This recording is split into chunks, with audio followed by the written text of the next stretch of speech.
What if I told you that the mighty Vikings once set their sights on Constantinople, the richest and most powerful city of the medieval world? Not just one raid, but a series of wars spanning nearly 200 years, where fierce warriors from the north tried to storm the legendary walls of the Byzantine capital. These weren't just any Vikings. They were the Kievan Rus, a rising power in Eastern Europe, the ancestors of modern Russians, Ukrainians, and Belarusians. Originally Norse adventurers, they ruled over the Slavic tribes and built a vast network of trade and conquest along the great rivers of the East. But why Constantinople? The Byzantine Empire was the ultimate prize, a city of gold, silk, and unimaginable wealth. And for the Rus, it was more than just trade. It was an obsession. So how close did these Viking raiders come to capturing Byzantium?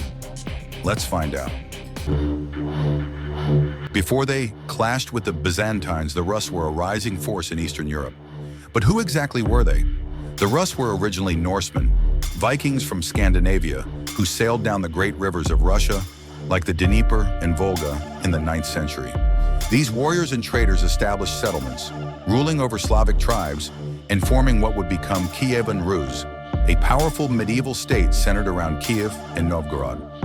At first, the Rus were primarily traders, using their long ships to transport goods between Scandinavia, the Baltic, and the Byzantine Empire.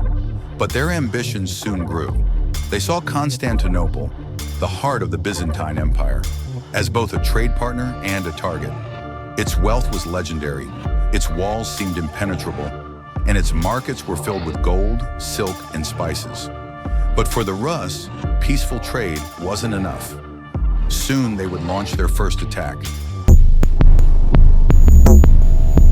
The Byzantines had faced many enemies, but in 860, a new threat arrived from the north.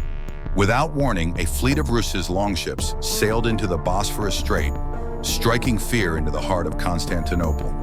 The attack came at the perfect moment. Emperor Michael III and his main army were away fighting the Arabs, leaving the city vulnerable. The Ruses pillaged villages, burned churches, and looted monasteries, showing no mercy.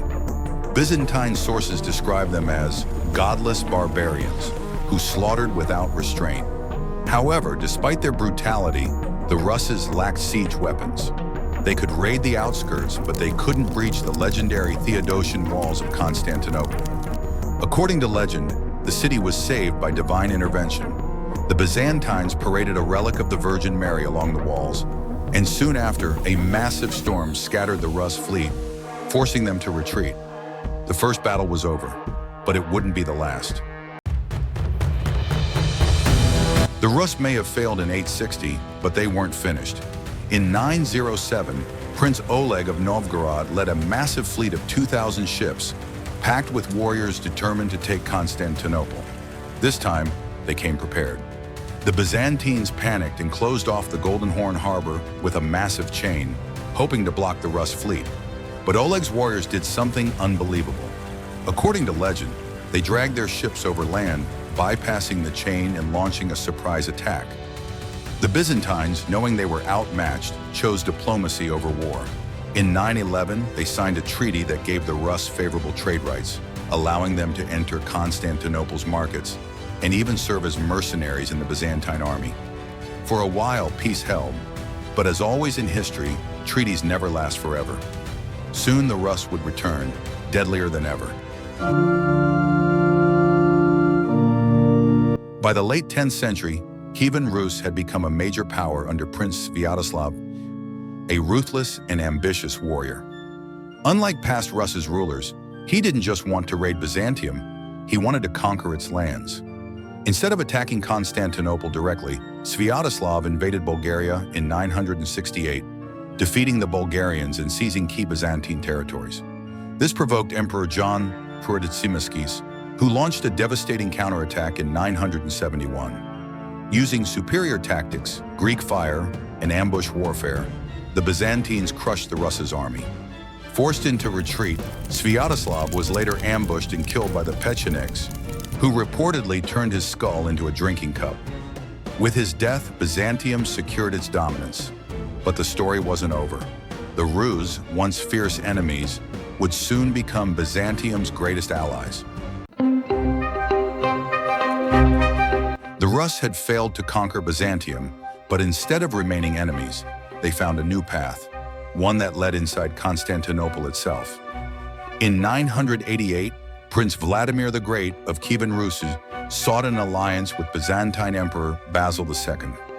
In exchange for marrying the emperor's sister, Vladimir converted to Christianity, forever linking Kievan Rus to Orthodox Byzantium. But there was another part of the deal. Vladimir sent 6,000 elite warriors to serve as Byzantine mercenaries. This force became the Varangian Guard, the emperor's personal bodyguards. Ironically, the same Vikings who once attacked Constantinople were now its most loyal protectors. For centuries they fought in Byzantine Wars, feared for their brutality and loyalty.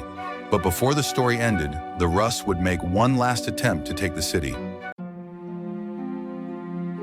By the mid-11th century, Kievan Rus had grown into a major power, and its rulers still saw Constantinople as the ultimate prize. In 1043, Prince Yaroslav the Wise launched one last Rus invasion against the Byzantine capital. This time, the Byzantines were fully prepared. Their navy, equipped with the deadly Greek fire, devastated the Rus' fleet before they could reach the city. On land, the Byzantine army crushed the Rus forces, forcing them into a humiliating retreat. After this final failed assault, the Rus abandoned their dreams of conquering Constantinople. Instead, they focused on diplomatic ties and trade, strengthening their alliance with the Byzantines. The wars were over, and the Rus would never threaten the empire again. If you enjoyed this story, like, subscribe, and hit the bell for more epic history breakdowns.